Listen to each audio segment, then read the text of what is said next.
الحمد لله وحده والصلاة والسلام على من لا نبي بعده وعلى آله وصحبه ومن تمسك بسنته إلى يوم الدين وسلم تسليما كثيرا. أما بعد.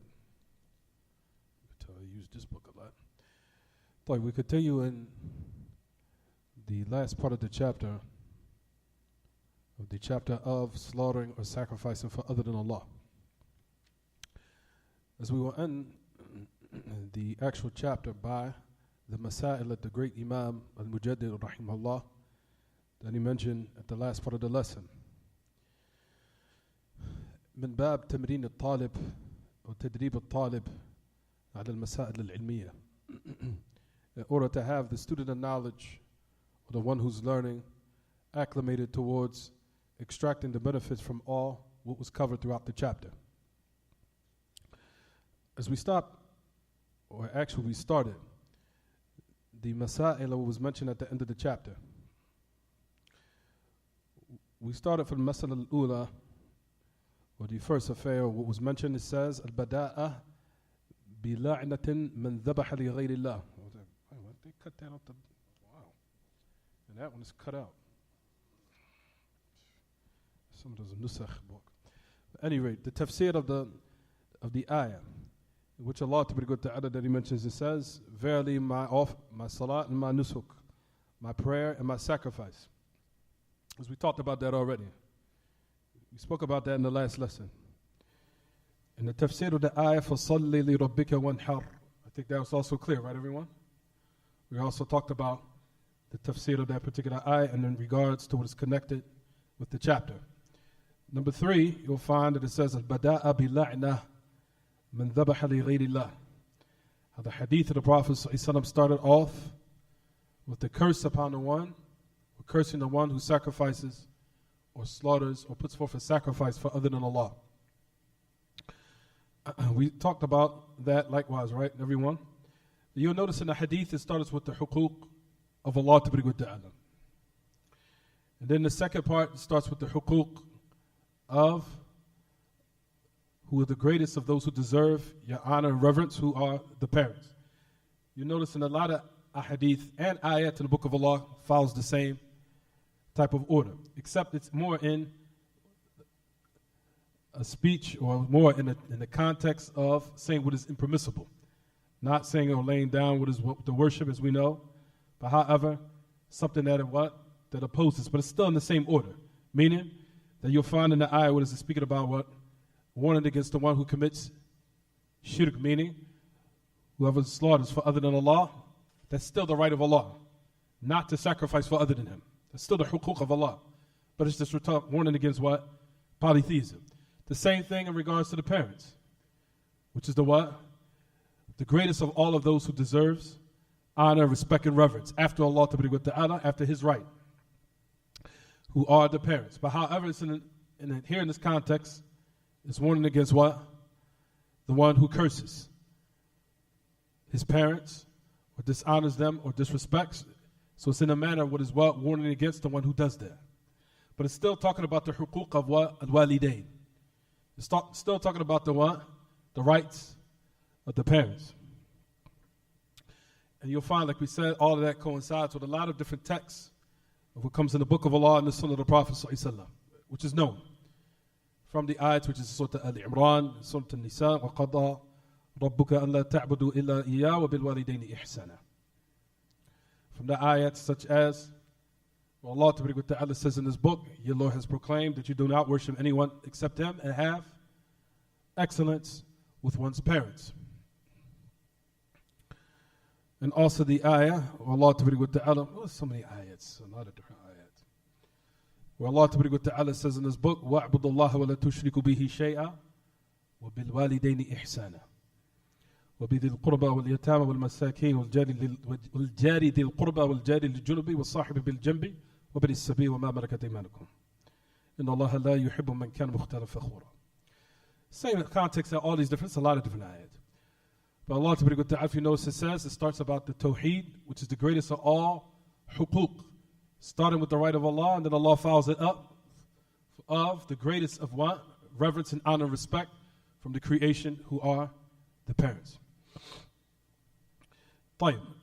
We also spoke about, Ya Ma'ash al-Ikhwa, as we covered both masail. The fourth one, we already basically spoke about that. We already talked about how, we said the last lesson, what everyone, what did we say?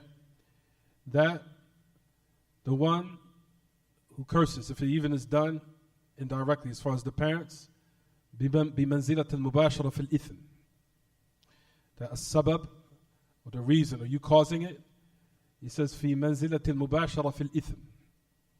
As we lay down the principles, the one who does this, even if it's indirectly, is as if it's what? In the same level of the sin of the one who did it directly.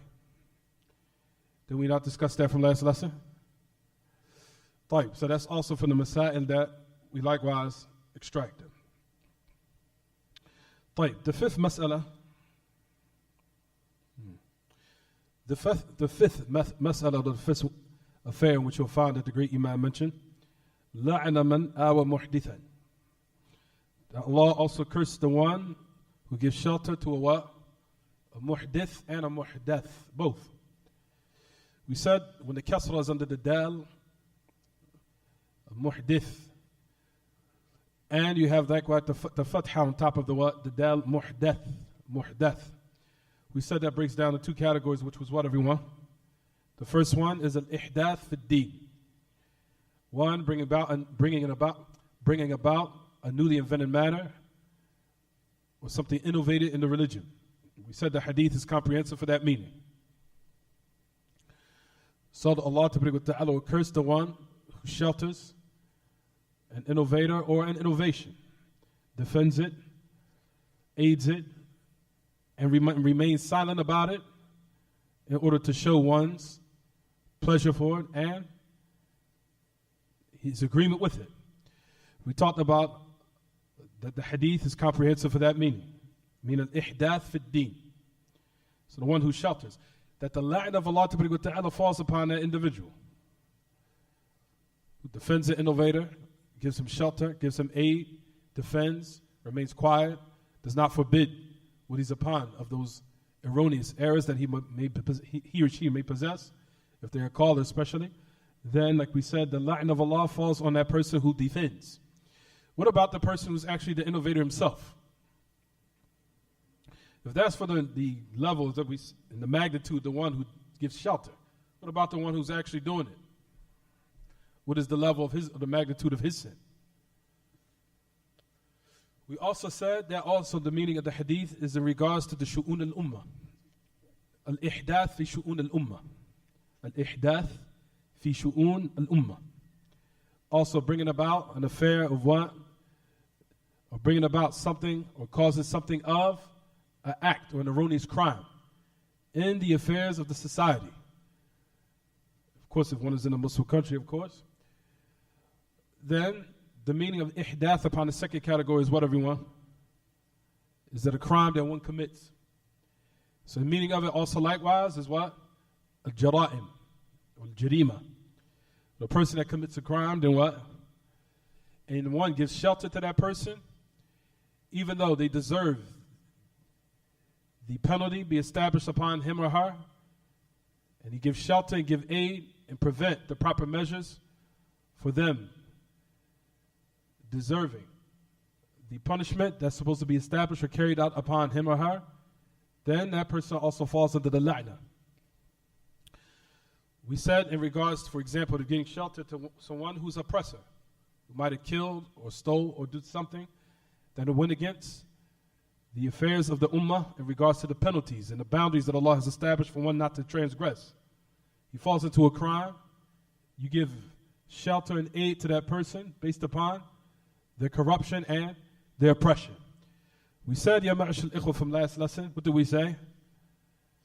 That also from that is interceding for them in order for the punishment to be dropped, even though they deserve it. We also talked about, based upon the hadith and the numerous narrations that we mentioned, from the hadith of Al-Makhzumiyah, where the Prophet ﷺ has seen that there was a woman who actually stole, where she fell into sadiqah. She fell into what? Stealing. Until when the Messenger of Allah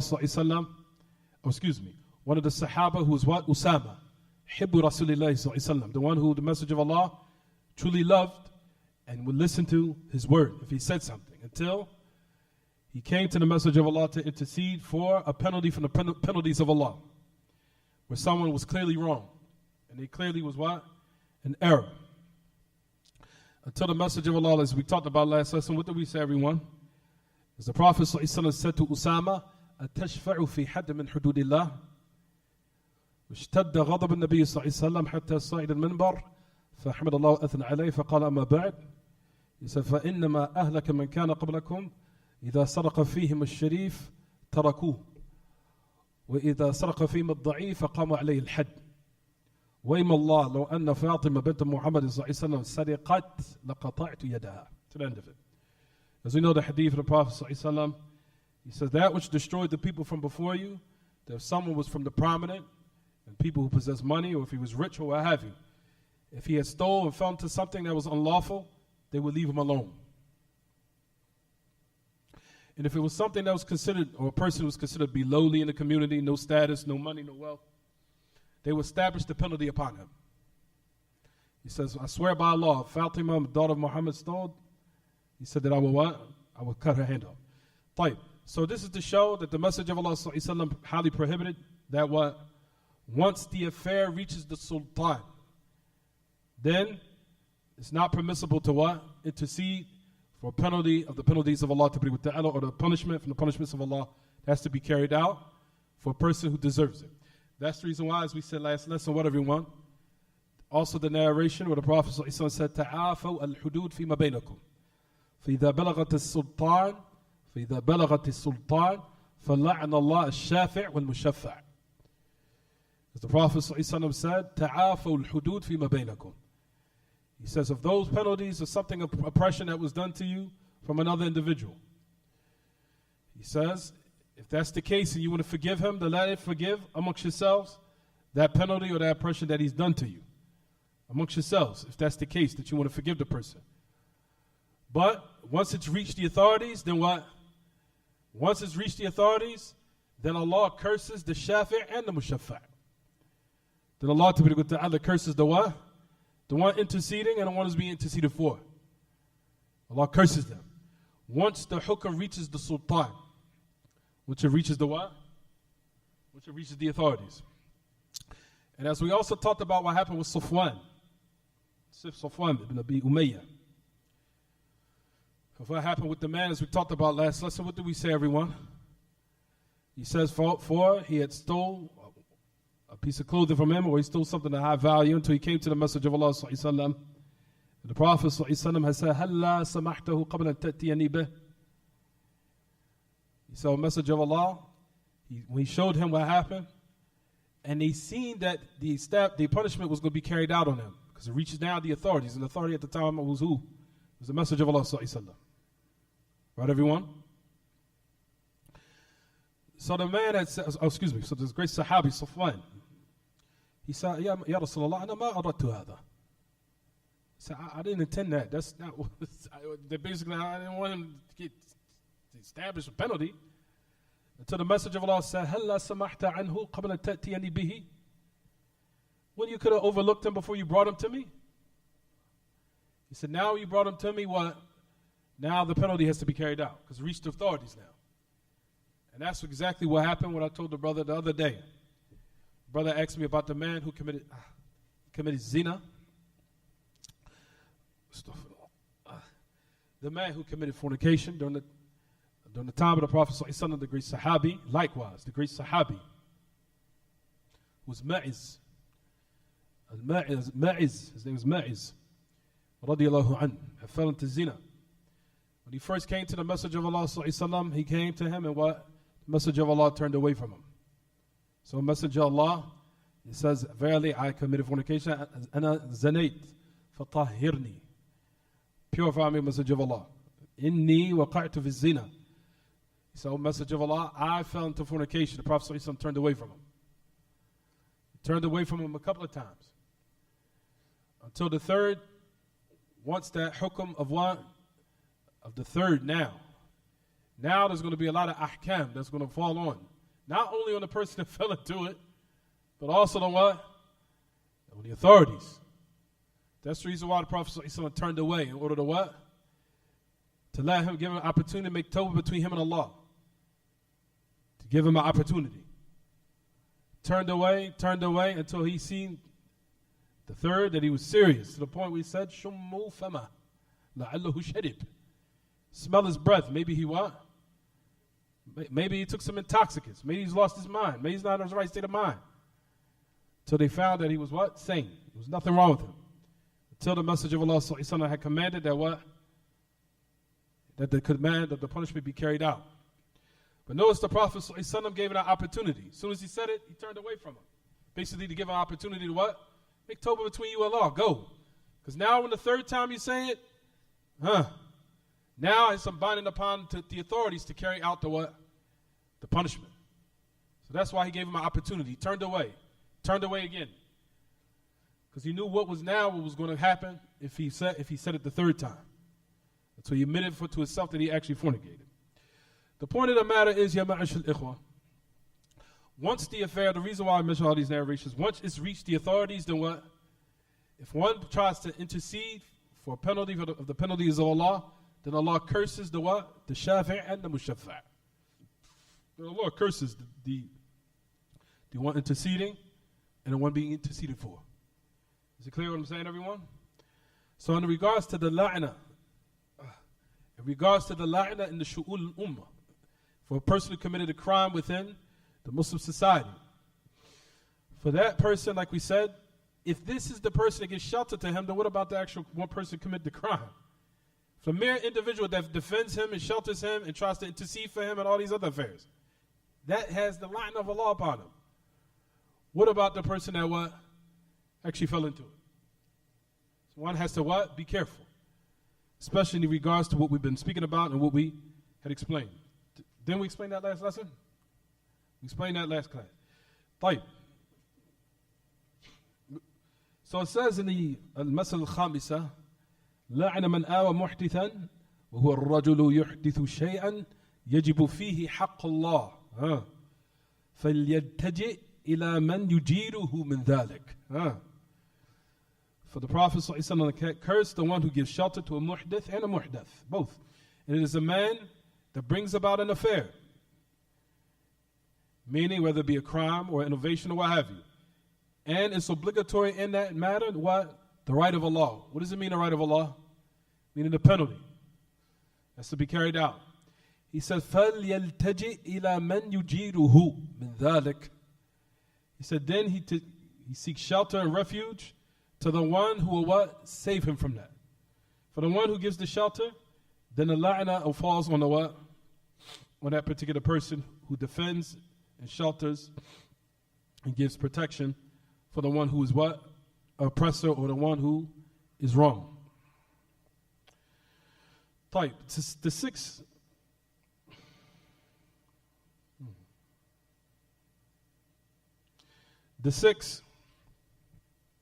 Allah curses the one who changes the signposts or the landmarks of the land.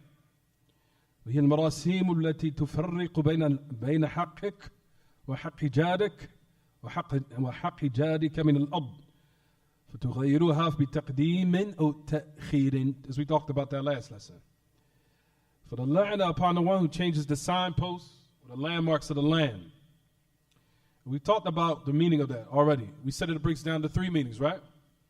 What was the first one?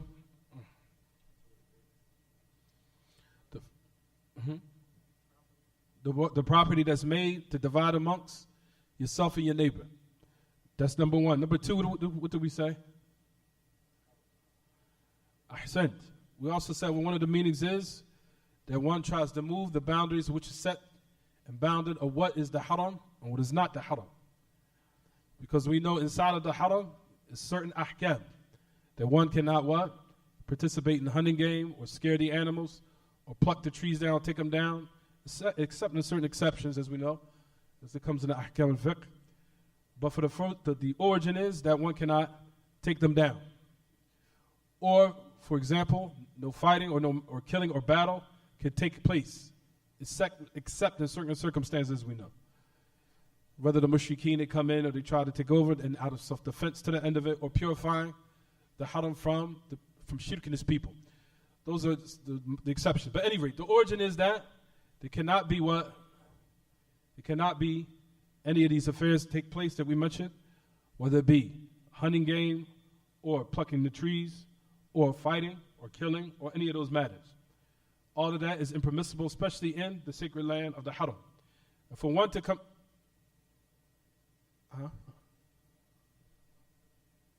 Ahsant. Mumtaz. And also the luqata, that our brother Amir just also reminded me, the luqata. Luqata means those lost properties or belongings that maybe became lost, or someone's property or someone's belongings. It's not permissible for you to take it either. It's not permissible to take it. For those luqata likewise have to be left in the haram. And it's not for one to what? To seize it and make it from his belonging or to own it to the end of it. For all those that are ahkam in which is involved with the haram, in which is incumbent upon a person to observe. So to now take the signpost and move the haram and make the boundaries, whether forward or more, make the boundaries even more, is also from those different types of affairs that you'll find the Ahl Ilm, especially the great Imam Sheikh Salih Fawzan ibn Abdullah al-Fawzan, have mentioned this particular detail in his book, I'Adat al-Mustafid. It's in there. So that's the second one. The third one was also mentioned was what? The signposts in order to what? The ahsant. Either the signposts and what we know as the different types of traffic lights and the signs in order to let the people or direct the people so things could be copacetic and run smoothly in regards to their transportation. He said for the person now to remove it or play with it or move it, they also said that's part of the meaning of the hadith. The meaning of the one who curses, the one who what? Changes the signposts or the landmarks of the land. They said that also means that particular meaning. It was comprehensive for that meaning. Because those type of affairs is order to what? Allow the people to carry out their daily affairs without any what? Confusion. Without any mass hysteria or without any type of what? Hardship and difficulty. Can you imagine now if we had cars and there was no lights and no signs or nothing? What would be going on right now?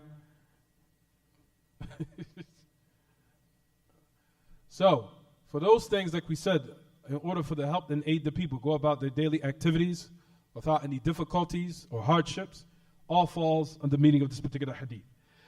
But we also go on to say, now this is where it gets a little bit tricky, just a little bit.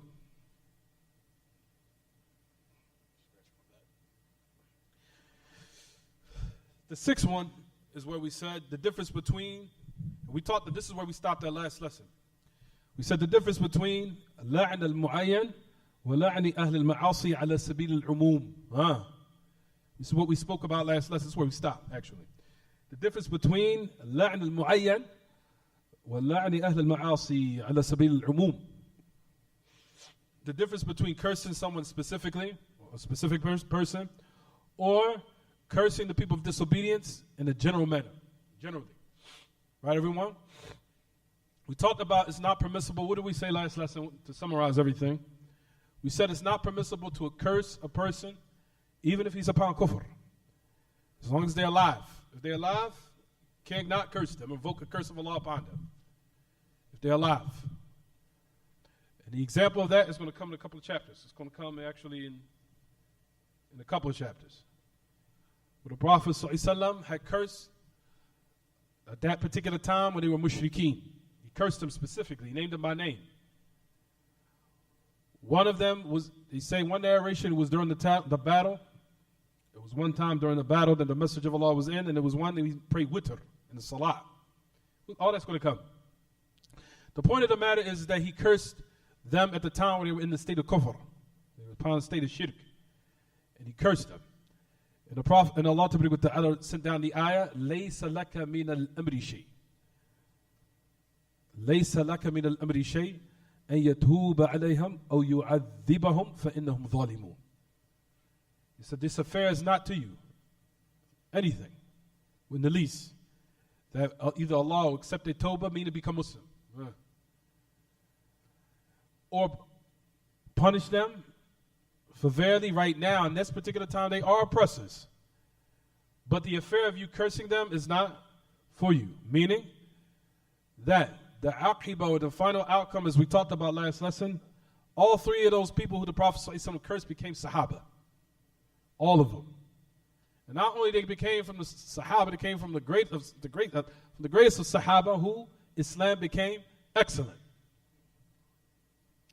So based upon that, you'll find that Ahl Ilm, which we'll talk about, this is going to come, this is a whole chapter on this, that it's not permissible to curse anyone specifically, even if he's upon kufr. As far as what we're going to speak about, some of the salaf of which they had explained, of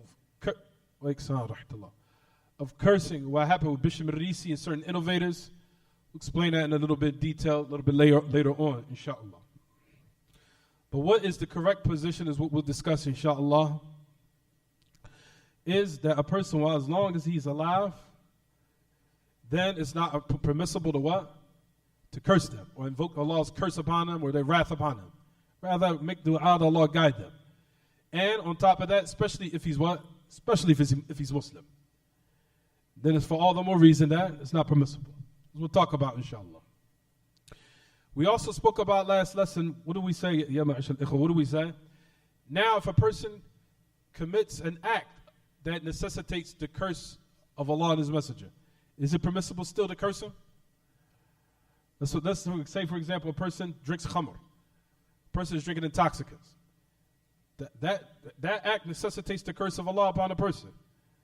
لَعَنَ اللَّهُ شَارِبِ الْخَمْرِ شَارِبِ الْخَمْرِ وَحَامِلَهُ وَالْمَحْمُولِ إِلَيْهِ to the end of it. وَبَائِعُهُ وَمُشْتَرِيهِ to the end of it. That the person who drinks it is cursed, the one who sells it is cursed, the one who purchases it is cursed, the one who carried and transported is cursed, the one who's being transported to the end of it. The text is clear. Just because now that person had now involved in intoxicating or drinking, does that now legislate for you to curse him or her? La. Absolutely not. So just because a person falls into an act that necessitates the curse of Allah and His Messenger does not now legislate for a person to curse them just because they commit an act that necessitates the curse of Allah and His Messenger. Is it clear? Huh? We spoke about that last lesson. We said the difference between... How's my back keep itching? You ever get the urge? You just scratch my back.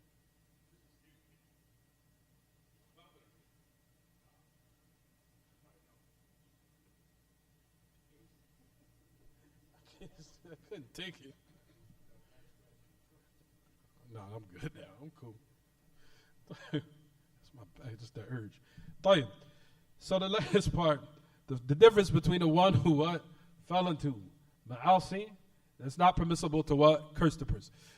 We said that the hadith of what happened to Abdullah radiallahu anhu, whose name was Himar, as we talked about. What happened to him until he fell into drinking khamr. Until from them who had hit him and struck him with their shoes. And there was one time when the narration said he was lashed.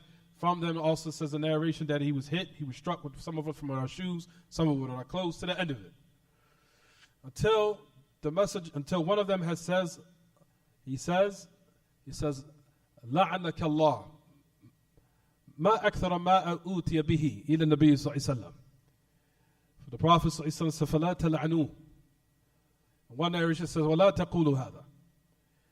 He says, of course we know he fell into drinking khamr. And we know that Abdullah radiallahu anhu was what? Used to make the Messenger of Allah laugh. Until he fell into drinking khamr. Until not only was it done just once, it was done more than once. Until one of the Sahaba has said, may Allah or may the curse of Allah be upon you. He says, how many times that you've been brought to the Messenger of Allah because of this? And the Prophet prohibited, he says, do not curse him. Do not curse him. And one narration says, do not say this. He said, verily, I know that he loves Allah and His Messenger. But what? What happened? He fell weak and غَلَبَتْ عَلَيْهِ نَفْسُهُ فَوَقَعْ فِي شُرْبِ الْخَمْرِ. But however, his self overtook him until he fell into this particular sin. But at any rate, notice that the point of reference in the hadith was what, everyone?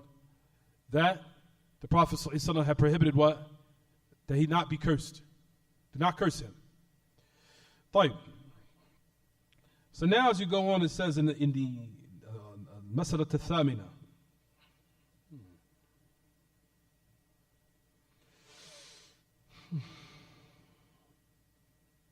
In fact, inshallah, he mentions the exact same thing. Well, I already just said it. I don't need to do that. Alhamdulillah, I already talked about it. طيب. The eighth is هذه القصة العظيمة وهي قصة الذباب. We said this qissa or this story what happened كأن المؤلف رحمه الله يصحح الحديث ولهذا بنى عليه حكما عفوا والحكم المأخوذ دليل على الحكم المأخوذ من دليل فرع عن صحته والقصة معروفة. طيب, so the next part is speaking about what happened with the fly, the man who offered the fly as a what? Sacrifice. طيب, when the man offered the fly as a sacrifice, a fly, what did we say in the hadith? What did we say? As the mushrikeen who were upon the idol, what did they say? قرب. The man said, he said, ليس عندي ما عندي ما أقرب. قال قرب ولو ذبابا. فقربه فخلوا سبيله فدخل النار. To the end of the hadith. Right? He said, they said, sacrifice something to draw close, meaning to our idol or to the idols. He said clearly what? I don't have something to draw close to the idol, which shows clearly what, everyone? He's in agreement. Totally. The hadith necessitates he was in agreement. And he wasn't doing it out of what? Because it's something that the great Imam mentions here that I'm going to talk about. That the ulama say that the great Imam Sheikh Muhammad Abdul Wahab made a little small mistake in which we'll talk about. A little small, it's not nothing major. Not for anyone now to warn against the text. A'udhu billah, this needs to be changed. Kitaab At-Tawheed is this pathetic. All the other nonsense. Like Yahya Hujuri said about some. Anyway. But what I'm saying is, it's just a little tanbih, a little awareness that you find that Ahl Ilm is going to give. That we're going to talk about right in a moment. The point I'm trying to get to, just keep this in mind. Keep this in mind. That the man was in agreement. Right? Because it's going to come to mas'ala right now, right now. It says that he did it out of takhallus, just to get the punishment off of him, that he passed by. If that was the case, then why did he enter the hellfire? If he just did it out of what? So-called ikrah, out of being coerced or forced. We're going to talk about that in a minute. Don't worry. طيب. So now it says that the story, what happened with everyone, right? It was about the fly. So the man, if you look in the hadith in your books, what does it say, everyone? That the man was in total agreement. He said, لَيْسَ عِنْدِي شَيْء أُقَرِّبُ. I don't have anything to draw close to the idol. He says, they said, draw close, even if it's a fly. He says, so he what? He offered that sacrifice. They let him go. He passed by. Then he died and he went to the hellfire. He went to the hellfire, why, everyone? Because he committed polytheism. And it doesn't matter the shape, the size of the thing. Polytheism is what? Polytheism. No matter if it was a lion you sacrificed or if it was a what? Even if it was a little gnat. If that thing was sacrificed, if it was done for other than Allah, it's polytheism. Polytheism, which we know, which is the sin that if the human being dies in that state, Allah would never forgive it. Allah would not forgive for that sin, to show the magnitude of shirk, how ugly it is and nasty it is, and how pathetic and vilified and dispraiseworthy and condemned it is. To keep that in mind, in everyone's mind. I want everybody to keep that. It's worse than homosexuality. It's worse than probably homosexuality with 60 different men. Yes, shirk is worse than that. Why? Even is worse than what? Killing and murder and bloodshed. Like we said, brothers, what are we saying? Like I keep mentioning, I'm going to keep repeating this because I want this to stick in your mind. Because I've heard Muslims say out of their own mouths, is homosexuality worse than shirk? And I said, what? That shows that person has not been nurtured upon what? Tawheed. He still hasn't realized the greatness of Tawheed and the despicable, vilified, condemned affair of what? Shirk. He still doesn't realize it. And the ta'zeem of Allah ta'ala and Tawheed, it still hasn't reached and penetrated here yet. Still hasn't reached here yet. So, we know the hadith al-Bukhari, what happened, everyone? He killed 100 men. 100. Killed 100, took 100 lives. And like I said in the last lesson, a couple of lessons ago, killing and murder and bloodshed, isn't that worse than homosexuality? Taking somebody's life. Khalas. Ended his life. What's worse, homosexuality or ended someone's life? Ended someone's life. Right or wrong? What comes as a result of it, what happened in the hadith and the narration? Where did he go? To paradise. Allah Ta'ala forgives, doesn't forgive that partners be set up with him, but however he forgives for what? Everything other than what he wills. Keep in mind in the hadith of the Prophet, when Allah forgave the man who killed 100 men, keep in mind, like we said, the angels of punishment came down to take his soul. The angels of punishment. And the man wanted to correct his affair with his Lord before he died. And he put forth his utmost and he exhausted all the avenues to what? To be upright again. And do what was what? Correct. Because he really wanted to rectify his affair between him and his Lord. He really wanted to rectify it. So don't keep in mind, so now we condone it. I want somebody to come on on YouTube, because Shadi Muhammad said that about me months ago that I'm condoning sin. I was cracking up when I heard that. I was like, man, that guy really doesn't understand anything anyone says. Like, he just understands what agrees with his desires. That's it. I'm sorry.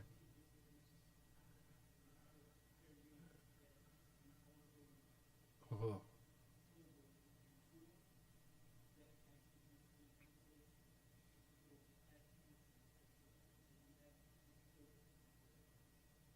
Do you seek Tawbah for it?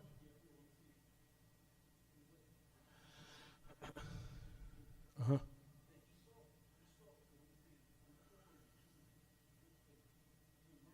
Uh-huh. I think that was towards the end of the last person he killed, which is the 100th man he killed, because he went to him asking, do I have Tawbah?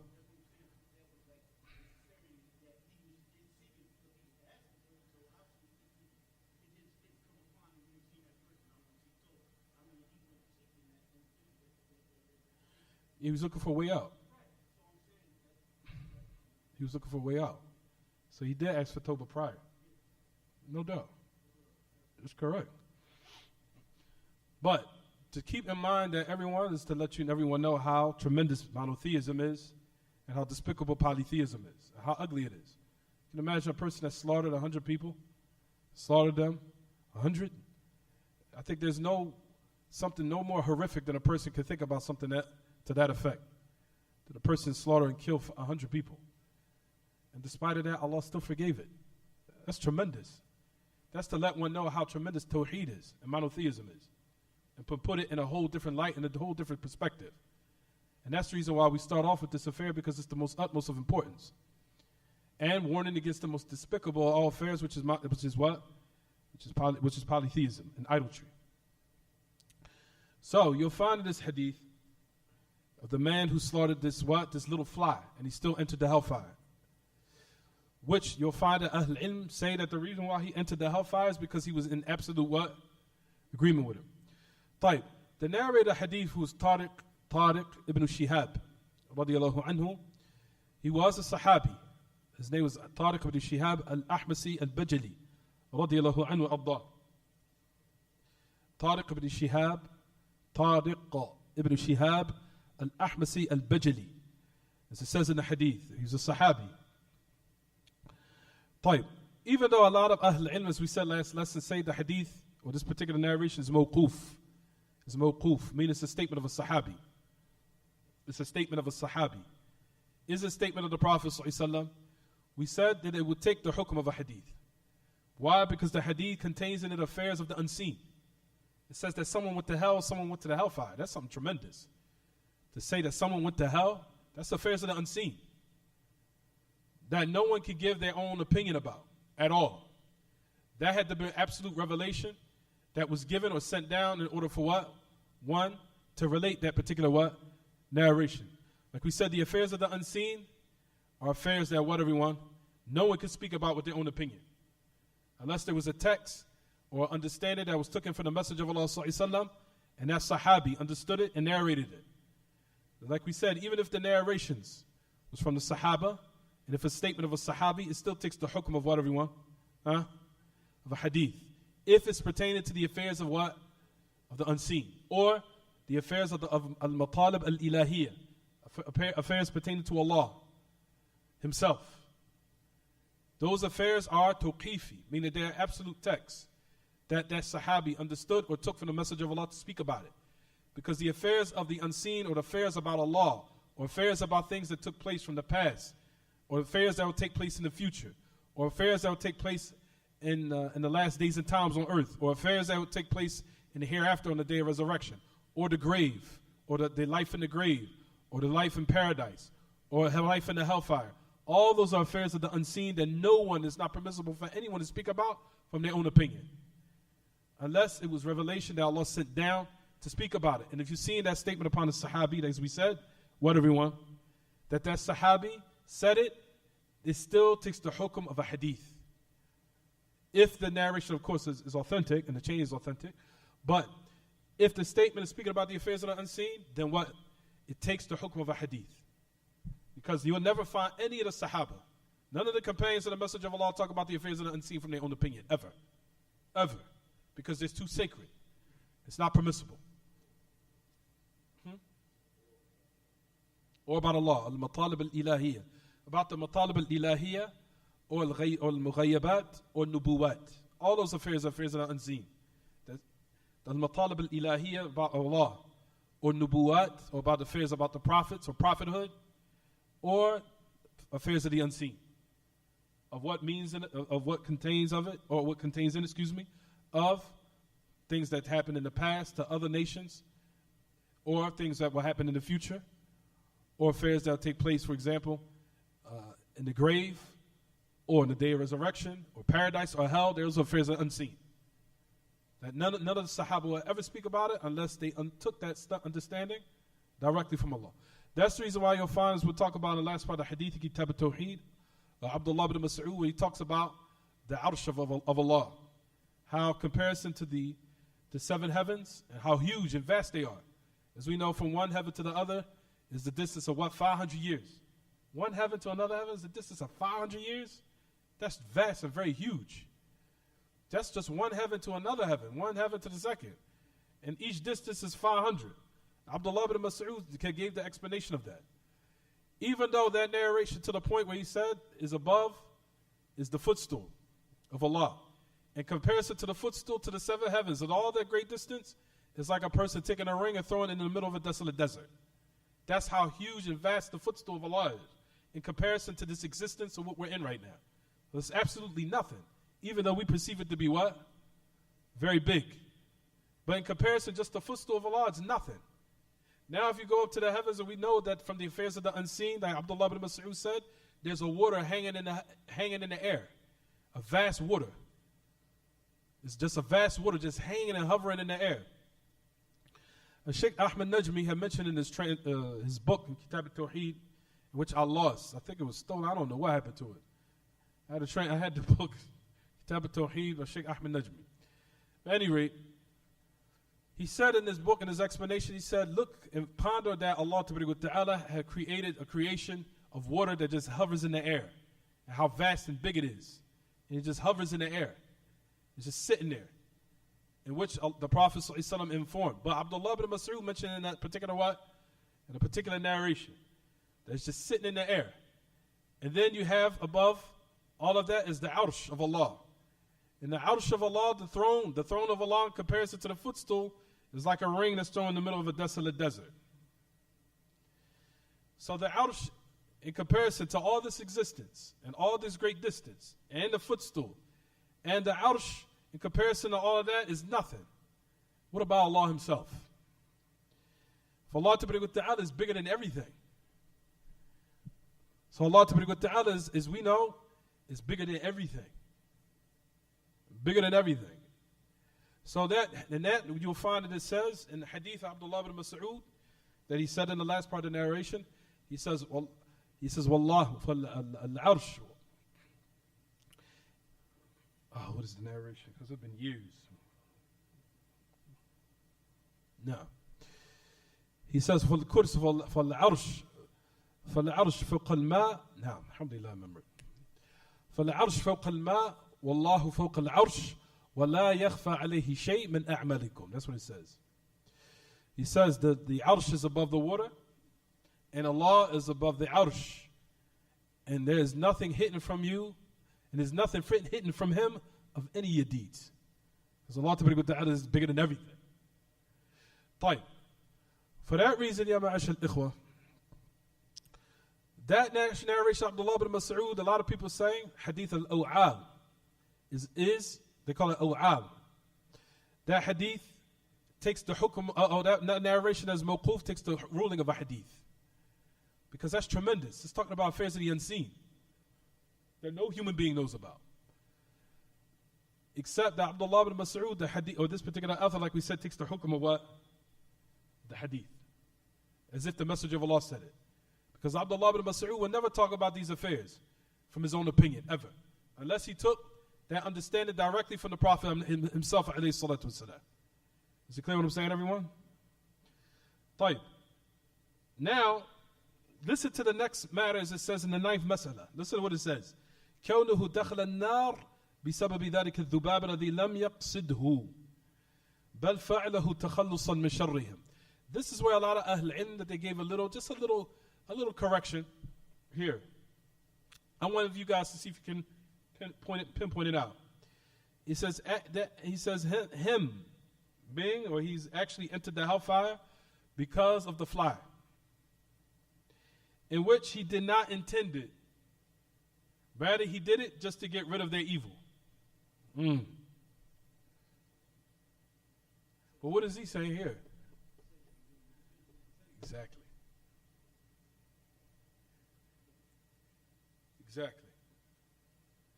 You understand?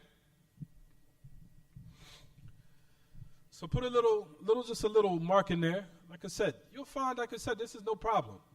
This book of Kitaab At-Tawheed is tremendous. But still, as the author is a human being, a little small-minded mistakes is something that's the norm. That happens to everyone. That's just a little awareness you'll find in which Ahl Ilm that they came and clarified. And I'm going to read quickly what Shaykh Uthaymeen and even Shaykh Muhammad Aman Jami even mentioned this. And also likewise, there was a comment of what Shaykh bin Baz also mentioned in this regard. I'll read it quickly. I'll read quickly what Shaykh bin Baz says. Shaykh bin Baz, Shaykh Abdul Aziz bin Baz, rahimahullah. Shaykh bin Baz says about this particular statement, he says, الظاهر أنه لم يكن متخلصا وإلا لم يدخل النار وإلا من أكره وقلبه مطمئن بالإيمان. He says, الظاهر, what is apparent, that he did not do it to get rid of their evil. Except if that was the case, he would not have entered hell. Is it clear? He would not have entered hell. Meaning if he just did it just to get rid of his evil, and what he truly believed in his heart was what? That I believe in Tawheed, this would not have been his what? Abode. As we know the ayat which comes in Surah An-Nahl. إِلَّا مَنْ أُكْرِهَ وَقَلْبُهُ مُطْمَئِنٌ بِالْإِيمَانِ وَلَكِنْ مَنْ صَدَدَ بِالْكُفْرِ صَدَرًا فَعَلَيْهِ غَضَبٌ مِّن رَبِّهِمْ.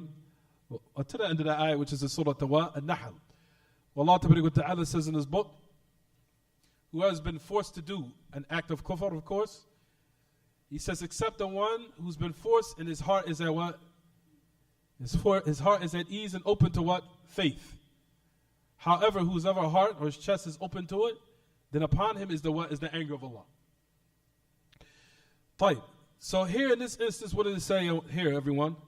Shaykh bin Baz has mentioned it clearly. He says that what is apparent is what? That he did it intentionally. He didn't do it just to get rid of their evil. Except that if that was the case, he would not have entered the hellfire. If he truly believed in his heart what he was doing was what? Was incorrect. I even mentioned what even the great Imam, even in Shaykh Uthaymeen says the exact same thing. Listen to what he goes on to say. هذه المسألة ليست مسلمة فإن قوله قرب ولو ذبابا يقتضي أنه فعله قاصدا التقرب. أما لو فعله تخلصا من شرهم فإنه لا يكفر لعدم قصد التقرب. ولهذا قال الفقهاء لو أكره على طلاق امرأته فطلق تبعا لقول المكره لم يقع الطلاق، بخلاف ما لو نوى الطلاق فإن الطلاق يقع. To the end of it. He said this particular issue here, he says it's not musallama. We can't give total agreements. So let you know that Shaykh Uthaymeen is given a what? He's given a little correction here. He says, for verily the statement, draw close or offer as a sacrifice, even if it's a fly, necessitates that he did it intending to draw close to the what? To the idol.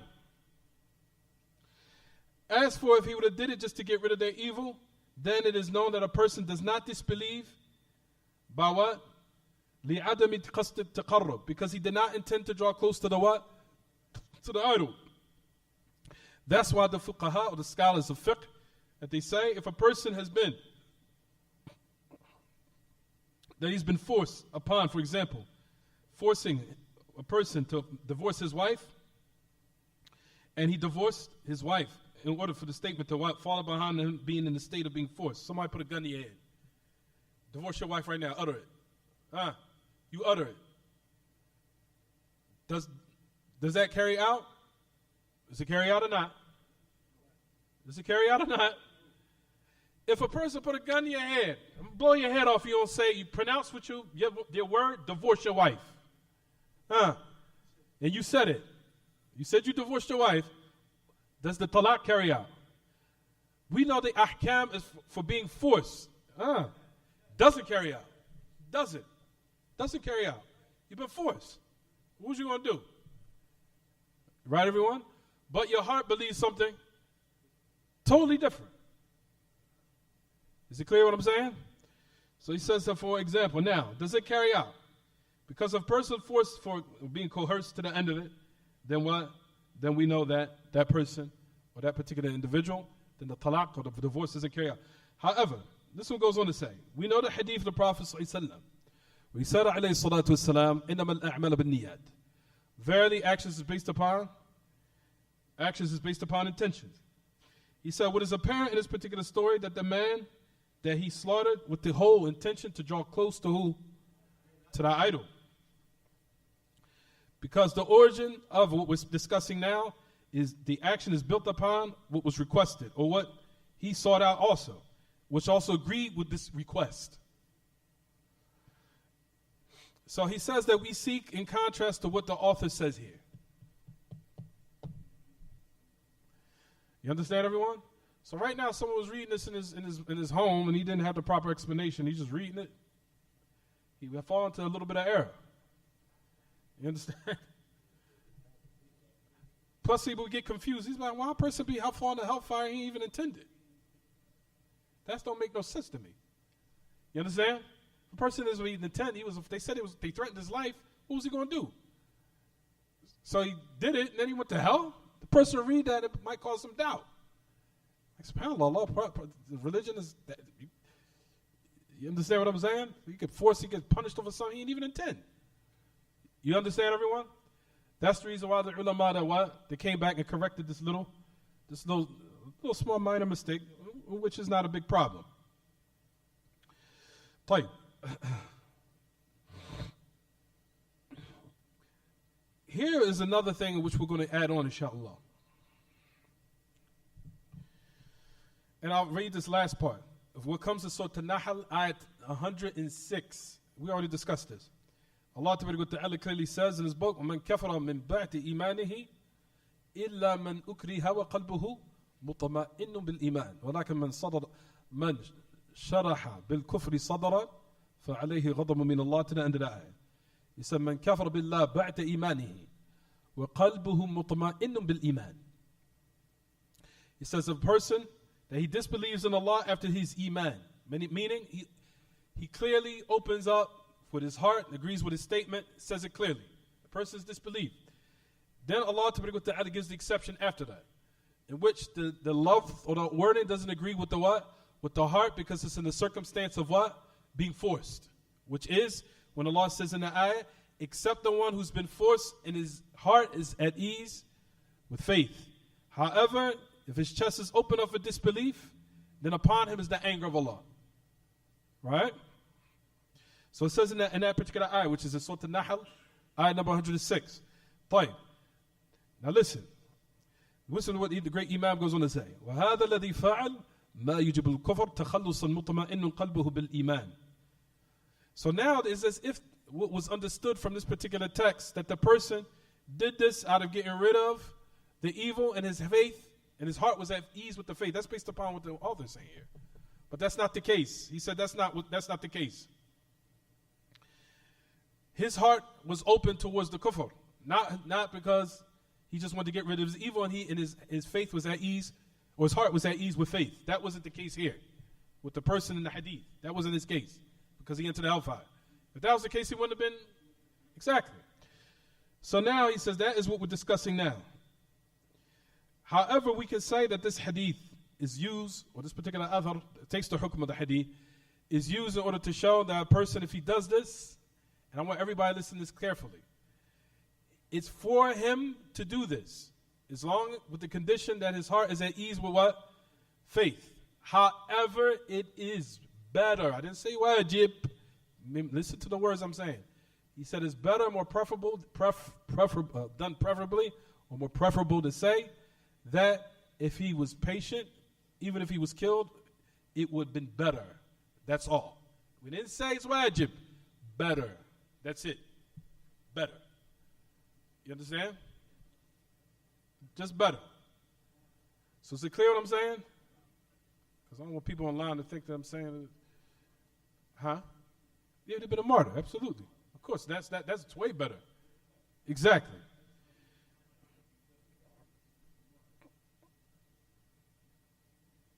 And I'm going to read quickly what it mentions in this regard. He says, he even says the exact same thing what I just said here. He says, وقصة الذباب فيها النظر من حيث أن الرجل تقرب بالذباب تخلص من الشهوة. We already talked about that. The masala, is it more preferable? It says هل الأولى, more befitting. So notice it didn't say أوجب, it said أولى. أولى meaning more befitting. For a person that if he's forced upon kufr, that he remains patient even if he's killed, or do it openly, but in actuality in his heart, he's not agreeing with it. He says this has some details in it. Just to sum it up, because I don't want to get too deep into details. Just to sum it up, just what I just said momentarily, a couple of minutes ago. If a person is forced upon it, and he does it, and he just said a statement of kufr, even though his heart is at ease with faith, permissible. Okay, you could do that. Right? Right? But if a person now, what is more befitting and more preferable, if he was killed in the cause of being patient, that is more what? Preferable and more better. That's all. Just to sum it up. So you have that in your mind, that's enough. There's some more details in here, but I just don't want everyone to get confused. So I'm keeping it concise. Is it clear? Write that down. And keep that in your mind. Once you have that locked, I can explain this and you'll understand now. Once you got that key. So keep that and write that in your books what I just said. So I didn't say it's wajib, but I said it's what? It's more befitting and it's better. That's all. That's more preferable. Absolutely. Yarhamakallah. It's preferable. طيب. He says, ولكن أيهما أولى أن يصبر ولو قتل أو أن يوافق ظاهرا فيه تفصيل إذا كان موافقة الإكراه لا يترتب عليه ضرر في الدين للعامة. So keep that key in there. I just read it to some. Everybody wrote it down? And I want everybody to listen to this part, because I want you guys to, you probably know what I'm talking about when I'm about to say in a couple of minutes. Here.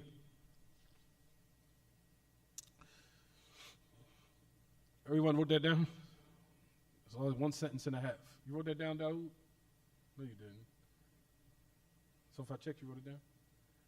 إذا فتش سيكون عندك وإيش مسجل وإيش مكتوب مسطور مدون مقيد بالكتابة في دفترك ها طيب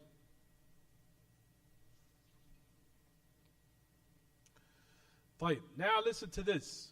I'm going to give a little bit more detail. And I want you guys to think. Think with your minds. لكن أيهما أولى أن يصبر ولو قتل, listen, أو أن يوافق ظاهرا وقلبه مطمئن بالإيمان. طيب, فيه تفصيل. إذا كان موافقة الإكراه لا يترتب عليه ضرر في الدين للعامة, فإن الأولى أن يوافق ظاهرا لا باطنا, لا سيما إذا كان بقاؤه فيه مصلحة للناس, مثل صاحب المال الباذل فيما ينفع أو العلم النافع وما أشبه ذلك. And I want everyone to listen to this. If the agreements of the person who's being forced, if it doesn't come as a result of it harm in the religion for the general masses of the Muslims. I know the first person you're going to say, what? Imam Ahmed. What happened? Exactly. What happened to Imam Ahmed? Of what? What happened to Imam Ahmed? What happened with the Khalq al-Quran? He didn't make it Qur'an. He didn't say that he was in agreements with the what? With the qawl of the statement of the Khalq al-Quran, even though he was what? Content within his heart. He could have took the what? He could have took it. However, Imam Ahmed's fiqh was deeper. He knew that what?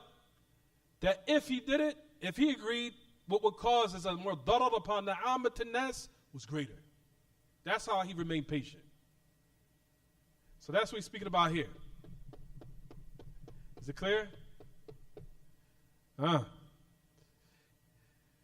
the point where even Imam Ahmed left off some of the great mountains of knowledge. Absolutely. Cut off Yahya Ma'in. Great Imam. Imam Ahmed Hajr Yahya Ma'in. His companion and his friend. Yahya Ma'in. Yahya Ma'in. Yahya Ma'in was a jab. Yahya Ma'in. If you know the level of Yahya Ma'in, Yahya Ma'in was a jabal of knowledge. A mountain of knowledge. Jabal al-ilm. Min al-jibal. Al-fatahil. Despite that, Imam Ahmed left him. Didn't speak to him. Yahya Ma'in. So Yahya Ma'in came to Imam Ahmed's door. Came to his doorstep to speak to him. Knock on the door. Seen to him, Imam Ahmed turned over. They didn't want to speak to him. Don't want to speak to him. So Yahya Ma'in and those who were with him, he says, oof, he says, what's wrong with Imam Ahmed? He says, ألا يرى أننا أخذنا الرخصة؟ أخذنا بالرخصة. أليس يقول الله تبارك وتعالى في محكم تنزيله إلا من أكره وقلبه مطمئن بالإيمان ولكن من شرح بالكفر صدرا فعليه غضب من ربهم إلى آخر الآية. He said, what's wrong with him? Why is he not accepting our excuse? He says, then Allah تبارك وتعالى says, except the one that he's forced and his faith is at ease with faith. To the end of the ayah. So, Yahya Ma'in talked to Abu Bakr al-Marruzi, who was from Ashab Imam Ahmed. Abu Bakr al-Marruzi. So he says, speak to Imam Ahmed. What's wrong with him? Why is he still cutting us off? So Imam Ahmed came to them and said this statement to them. He says, as far as you in regards, he says, don't you know that, plus Yahya Ma'in, they also use a hadith of the Prophet ﷺ. There's another hadith of the Prophet ﷺ that they use of one of the Sahabi who was beaten. And he took the rukhsah by what? Saying the statement of kufr even though he didn't what? Even though he didn't what? Agree with it in his heart. Disbelieved, but he said it openly, but disbelieved in it in his chest, in his mu'taqad, in his belief. Right. So he said, oh Messenger of Allah, we have this hadith, we have this ayat, we have all this. Why don't you accept our excuse? So Imam Ahmed, this shows you fiqh of Imam Ahmed. Imam Ahmed says, as far as your statement of the hadith, he said, in that particular hadith, the Sahabi was struck and beaten. You weren't even beaten yet and you took the rukhsah.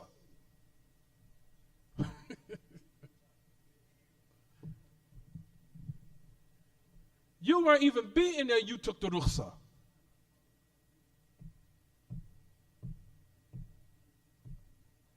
You understand? You took the rukhsah. So that was the show. even to the point where Yahya Ma'in, he says, I agree that, by the Lord of the heavens and earth, he says, you are the most afqah, you are the most knowledgeable. He says, and you are from the Imam, of course, of Ahl Sunnah. Imam of Ahl Sunnah, Imam Ahl Sunnah fi zamani, rahimahullah. To the point where he bore witness for this, understood the narrations. However, this person now, in this particular narration, we're talking about what? The one who's beaten. If a person now is of status and it's going to cause a greater harm upon the people, then this person should what? Be patient upon the harm, even if he's killed. But if it's not the case, can he take the rukhsah? If it's not the case where it's not going to cause a harm upon the ammat an-nas, upon the general masses of the people, the Muslims, can he take the rukhsah or not? Could he take the actual legislative matter for him to now utter the statement of kufr, even though he disbelieves in his chest, even though he's being forced? Can he take it? Jayyid. Mumtaz. Jayyid.